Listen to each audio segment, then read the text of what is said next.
today's day and age, it's very uncommon to get a real person when you call. Not at Griffin Insurance. We represent multiple carriers to find the best rate for you and your family. Whether it's auto, residential, commercial, or farm, we're here to help. Call Griffin Insurance at 740-397-7488. Griffin Insurance, finding you the best rate. Griffin Insurance, taking care of your family since 1972. In today's day and age, it's very uncommon to get a real person when you call. Not at Griffin Insurance. We represent multiple carriers to find the best rate for you and your family. Whether it's auto, residential, commercial, or farm, we're here to help. Call Griffin Insurance at 740-397-7488. Griffin Insurance, finding you the best rate. Here's your forecast on 100.9 FM and 93.7 HD2. Partly cloudy early with increasing clouds overnight tonight. Low to mid-50s for your Tuesday, high of 82. Mainly cloudy skies. There is a slight chance for a rain shower. Overcast with a slight chance for a rain shower as well on Tuesday night. And on Wednesday, slight chance for rain again. Overcast conditions. What's your forecast on 100.9 FM and streaming live online, WMVO.com. And welcome back, everyone, to the Griffin Insurance Monday Night Sports Talk Show from Pizza Cottage in Mount Vernon. I'm Curtis Newland in for Tyler Mathias. He will be back next week. Sponsors include Pizza Cottage, Page One Group, Covetts Electric Plumbing and Construction, and Knox County Veteran Services.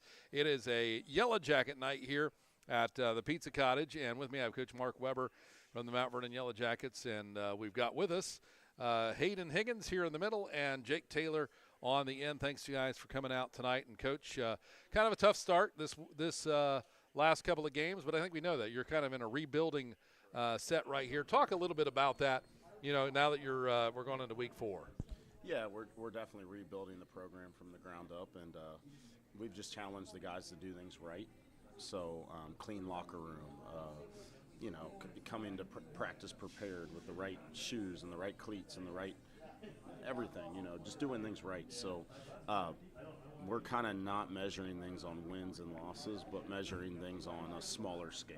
Yeah. You talk about that, talk about foundation. Mm-hmm. That is so important. And I know you guys like Hayden and Jake, I'm assuming you guys played from 7th grade and before maybe, right?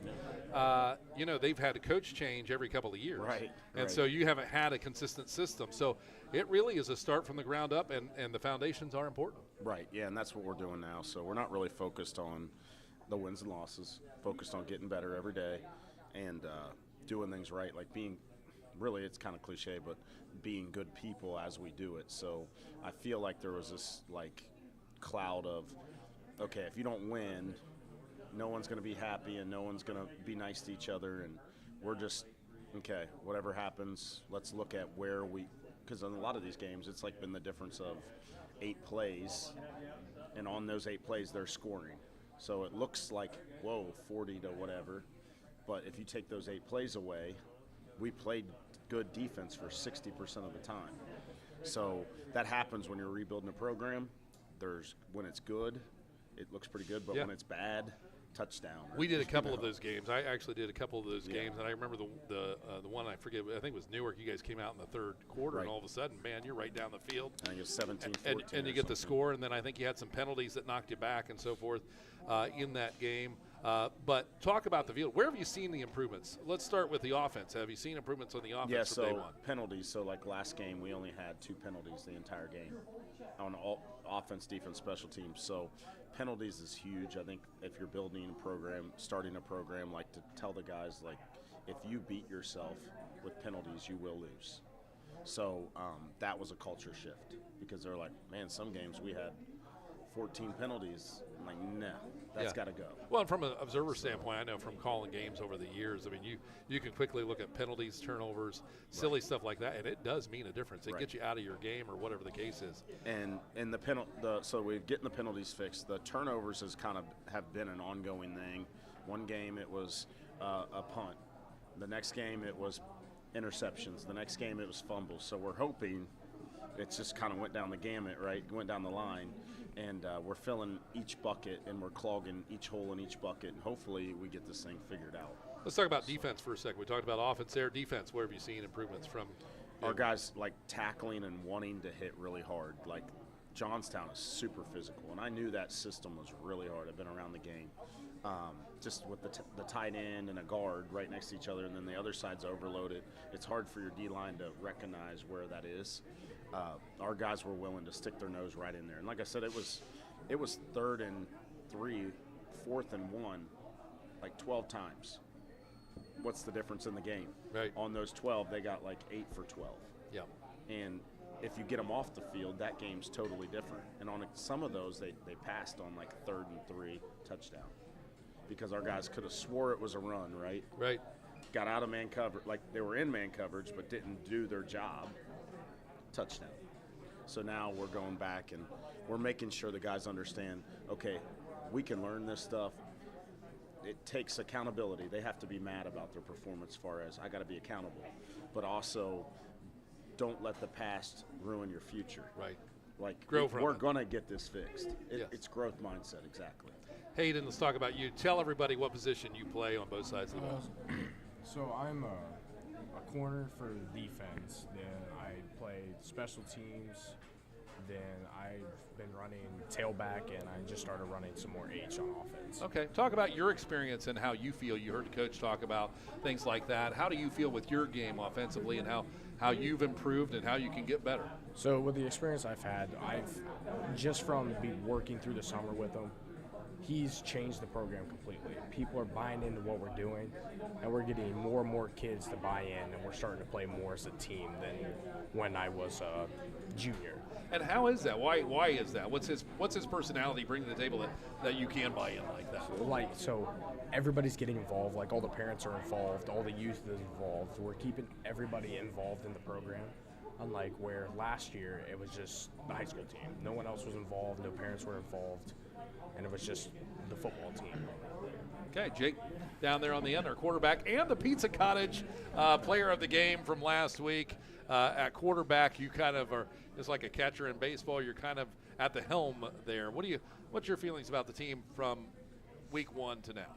I think we've made a lot of improvements from week 1, just going through practice, focusing on our mistakes and learning from them. I think that's helped us a lot to get to where we are now. And I can just see us getting better and better every day, and that's what you want. Everybody can see a big C on his jersey there. It means captain, right? Yep. What's it mean to be a captain to you? It means a lot to me. This is a great group of guys that we got. To be elected as a captain of this team is really special. And once I found out I was a captain, I knew that I was just going to have to continue to lead this team and push forward because this is truly a special group of people, and it's an honor. Coach, talk about the different aspects of the game. How's your line doing right now? I know that's always a big part of this, right? The line, most of them were back from last year. They were all sophomores, and now they're juniors. They're really good. It's finding the flow in the offense. Like we're having a big run, and then we're coming back, and then we're getting a penalty, like a small 5-yard penalty. Now it's 1st and 15, and then we go to throw, and it's incomplete. So the line is really solid. That's probably the heart of our team. We've just yet to find that flow in a game where we go for 300 rushing.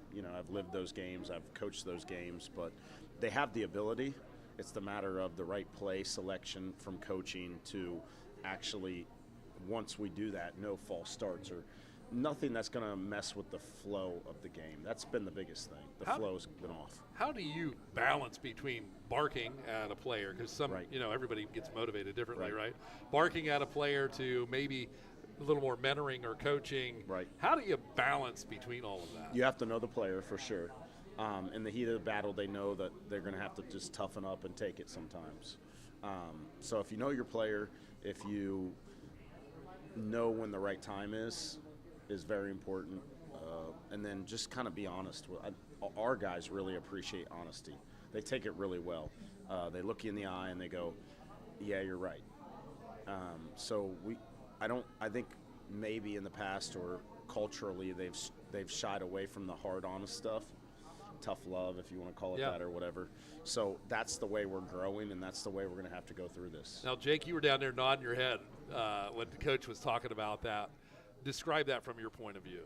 Yeah, it's better to face the problem head on than to try to avoid it or go around it. And I know that's something that's helped me a lot, especially Coach V, our quarterback coach and offensive coordinator. He really does a great job with that. Like, he'll be straight up with me, let me know what I did wrong and how I can improve from it, and that makes me a better player at the end of the day. Hayden, for you? It's basically the same thing. Like, I've been playing some offense, and I'll take a bad cut or something, and they'll rip me. But from being ripped, it teaches you the way to do it right, and the more you practice it, the better it gets and the less ripping happens. Do you like that? Do you respond to that well? Yeah, I've actually respond to it pretty well. It just helps me because I've been taught to get ripped from like doing something bad, and it just helps like put me in my place basically. Then it makes me want to do the technique right, and just pushes me as a player to get better. And Jake, do you guys hold each other accountable? Yeah, for sure. I know Nolan White's a big leader on the O-line. That's one of the ways he does it, holding each other accountable. That's something. It's one thing when it comes from the coaches, but it's another thing when you got your teammates holding you accountable, and no one takes it personal. It's a brotherhood, so we all respect each other. Coach, how important is it to have a vocal leader and a good one? Because I suppose you could have some vocal leaders sometimes sure.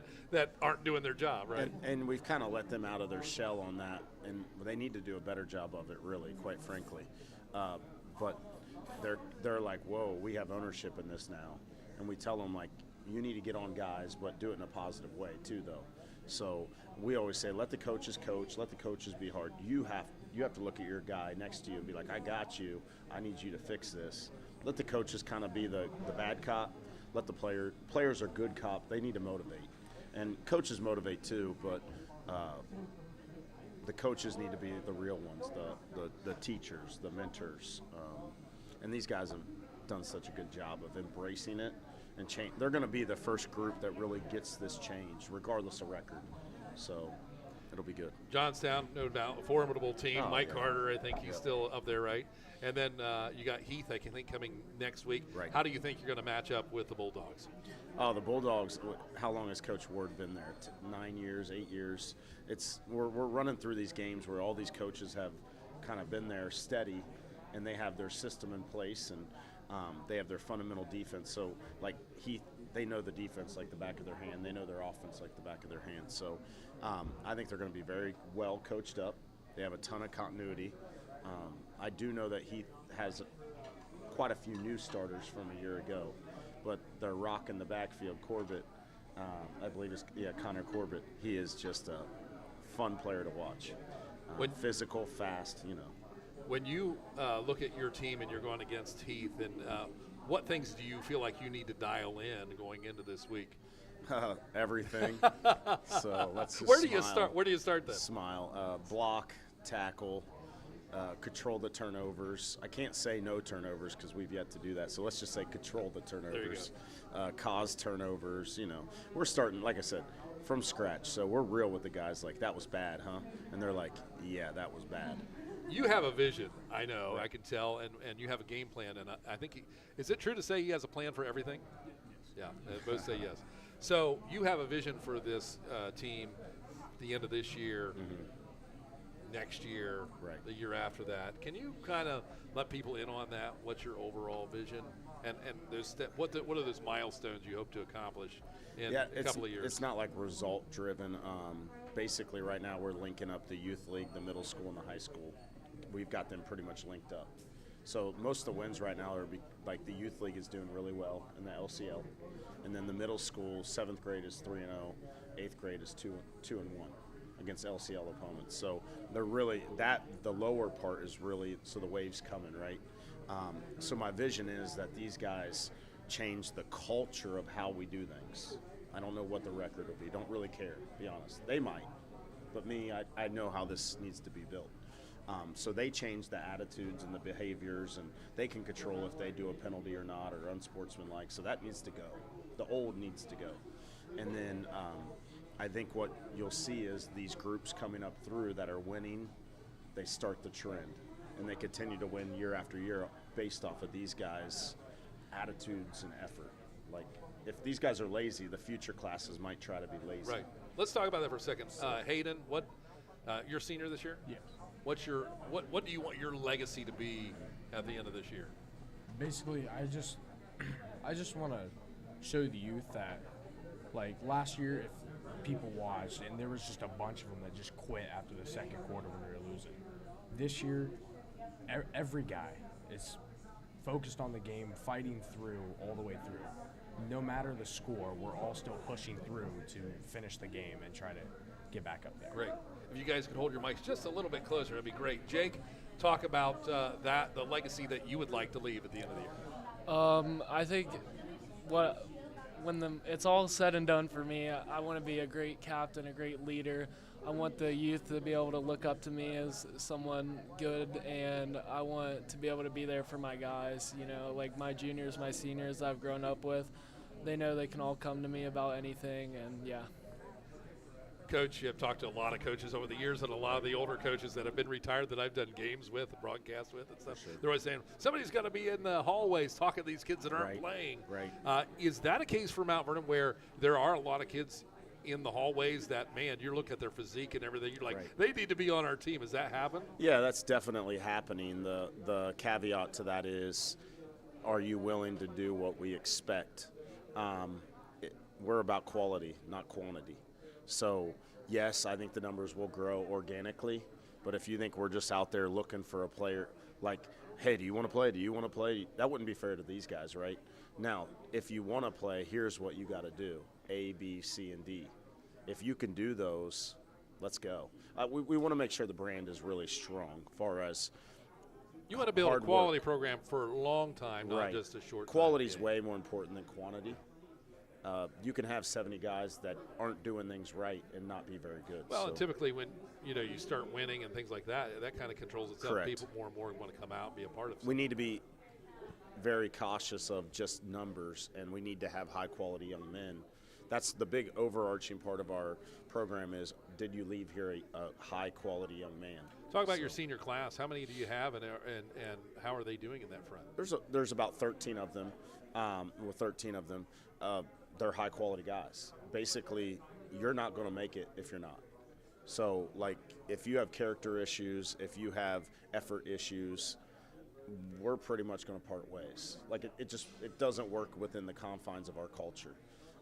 If you have a highly talented guy, and this is what we're breaking right now, like, so if you're high in talent but low in character, or high in talent and low in effort, you just stick out in the room, you know what I mean? So we're trying to create, we only have 45 players, so we're like a D5 school in the aspect of numbers, but those 45 need to be because that's what you're building the program off 100%. Of, right? They're the foundation, and then we can go from there. So more with the Mount Vernon Yellow Jackets football team in a moment. We're at Pizza Cottage in Mount Vernon. The Griffin Insurance Monday Night Sports Talk Show, brought to you by Pizza Cottage, Page 1 Group, Cubbage Electric Plumbing and Construction, and Knox County Veteran Services. Back in a moment.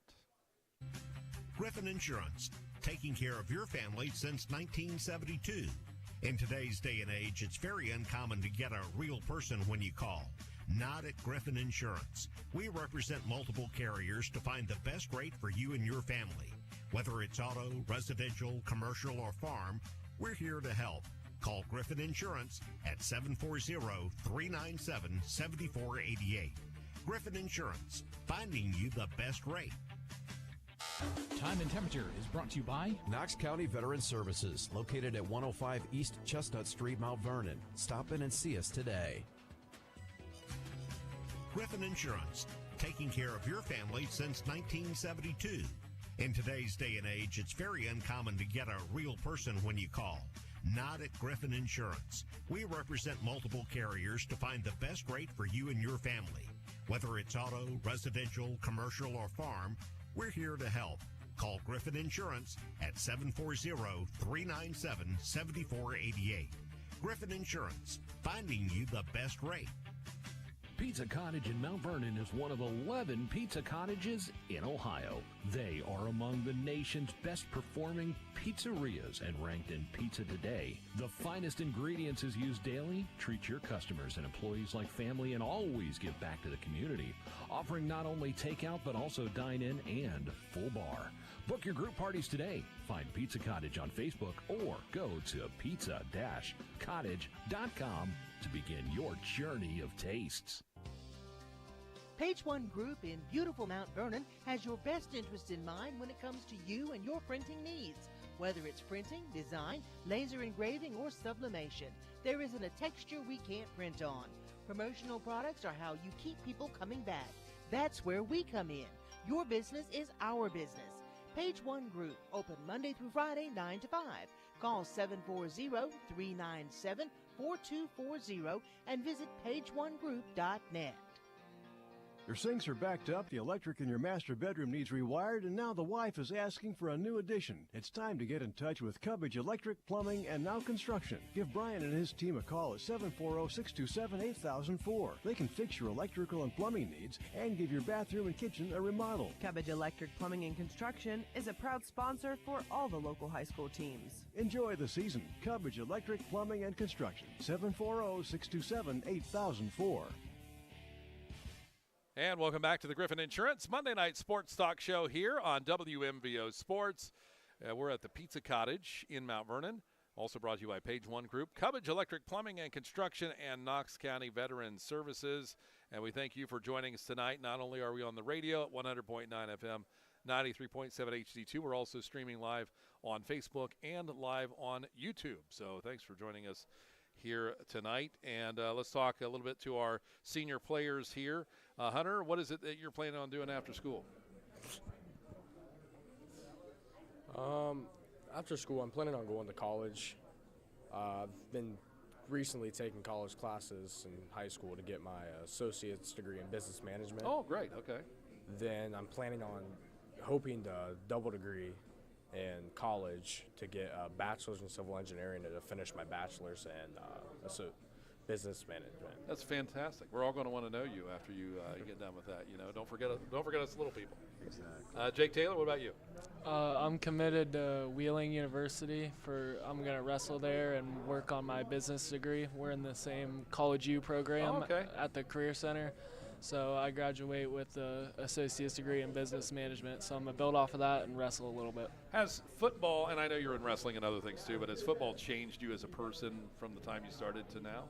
Oh, yeah, for sure. I've been playing football my whole life growing up, and I think that's really shaped me into who I am today. Just building that brotherhood with my friends and teammates and stuff, and just having that positive influence that football provides. I think everyone should experience football. It's amazing. Hayden, what about you on that? I've also played football. We played together since Colt. We've grown great bonds with the guys, which the high school team right now, a bunch of us have just been playing since we were little, have a good bond with each other, and just playing the game for fun, friends game, playing it to go out there and win. It's team sport. Coach Weber, how have you seen these seniors change just in the time that you've known them? Yeah, we've really challenged them to go from boy to man, basically. And as you can see, the way they're talking, the way they present themselves, they're kind of strong individuals in their words, and just challenging them to, okay, you're going to make mistakes, own it. Okay, no running from it. So just own it, and then let's move forward. So the shift in their head has been, okay, we're not going to. I think what was maybe happening was they were putting their self-worth in a wins and a loss. Like, play the game, it's fun.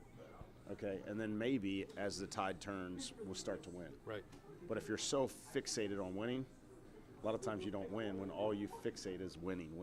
Us older ones realize that 20 years from now, you're going to go back, you're going to remember those plays. You're going to remember your fellow players 100%. And those big moments, and that's really what it's about at the end 100%. Of the day. So, man, every time I'm at Mount Vernon and I'm calling the game from the booth and I look across the way, right. Mount Vernon's facilities are just top-notch, at least from the observer point of view. Talk about from being a coach. Yeah, just blessed to have it. And they don't really understand it because this is all they know. But if you go to a lot of places, they do not have these facilities and this support. Athletic administration is top notch, would do anything for their athletes. The community has poured so much money in to give them a safe place to, practice and. Well, yeah, the other night we were there, we had the delay, and they didn't start till 7:30 because of the storm, and then it was just pouring, right? Well, you have a great field. It's not dirt or anything like that, but they made the announcement that, they were going to do their warm-ups in the field house, inside. both teams. Yep. I mean, and it's beautiful in there. Right. But I'm going to tell you guys, most people, even at your size of school, does not have that. Correct, and that's what I talk to them about, always being grateful for what they have, because they might take that for granted at times. And a big saying of ours is, do you deserve victory? When you take that stuff for granted, you're not going to win. You need to be grateful for, and we make these guys go out to the community and give thank you cards and do some things in the community to give back. But we expect them one day to give back just like everyone else did before them. So, how do you prepare? What's the week like for a player or as a team, more or less? From Monday through Friday. How do you break down those days? So Monday's like a scout day, more mental, like a mental Monday. Tuesday's tough. It's full pads, live. Not all live, far as not a ton of tackling, but that's our live period. Wednesday is, work Wednesday. It's another running day. It's another hitting day. It's putting the bulk of our defense or offense in. And then Thursday's like a perfect practice, hour and a half, pretty light, but it's to the point. It should be sharp. It shouldn't be lackadaisical. We eat team meal on Thursday, and then Friday. We typically do walkthrough Friday mornings, but I've kind of cut that on Friday mornings because Mount Vernon's such a unique place as far as their traditional school is not here. What I mean by that is some kids don't go into school till like 9:30. Some kids don't even have class on Fridays. These guys are smiling over here. Because they have college U program, They have career center. So I kind of cut that back. I recognize that these kids' traditional school is not what they have here. There's a lot of different players that have different things going on, and they're all getting an education, a really good education, like top notch. So Friday we just do the game. We do team meal on Fridays, and Saturdays we come in for film, and then Sundays nothing. Sundays is always off, coaches and players, period, the end. So good. Pretty cool. All right, we're running close on time here. Let's go down to the end. Jake, memorable moments of the season so far. Ooh, that's a good one. Game time. Game time? Game time. When we came out in that second half, week 1 against Marion Harding, and just the way that we stayed together as a team and really fought through to the end, that really impressed me, and it made me realize what we can be, because we practice so hard every day. If we can put that product that we have on the practice field on the game field, we're going to be a heck of a team. And I saw a glimpse of that. We came out second half just firing, came back, didn't give up, where in the past I feel like teams if you weren't the team that we were, you would have rolled over and gave up. But that really impressed me, and it made me realize what we have here and how special it is. Hayden, what about you? Favorite time, most fun, whatever it is, between this week and the last 3 or 4? Probably one of the most memorable moments was against Delaware Hayes, to where our offense, we were struggling a bit, but they had me punting. And one of the best moments I had was a 63-yard punt that put our defense in a great place and ended up getting a stop and getting the ball back to our offense. Those are big points of the game, man. That's good for you. Good for you. 63 yards, that's pretty good. Coach, for you, memorable point. What did you see a fulcrum point where you kind of see your kids buying into your program at a certain week here? Or? They've always bought in. I mean, even 0-4, I'm like, do you believe in me? I'm asking them, do you got to just start? They just come out, and I'm like, guys, that's what we can be. So then the next week at Newark, we're down. They come out, and they just right down the field. So, there's something – and then last week we only gave up 6 points in the second half. There's something where we're not clicking in the first half. So you'd like to shift that early third quarter to the first. That's all we say. We're like, if we could come out the second half and do that the whole game, just something is going to click eventually. And – we're just waiting for that moment. I said, you guys are going to recognize it. You're going to fist bump me in the game and go, there it is, coach. But we don't know when that is. basically. Well, thanks so much, guys. We're out of time. We're at the Griffin Insurance Monday Night Sports Talk Show at Pizza Cottage in Mount Vernon, brought to you by Page One Group, Cubbage Electric Plumbing and Construction, Knox County Veteran Services. Again, Jake Taylor, Hayden Higgins, Coach Weber, thanks so much for joining us, guys. Good luck to you. All right, that's it on WMVO Sports, Monday Night Sports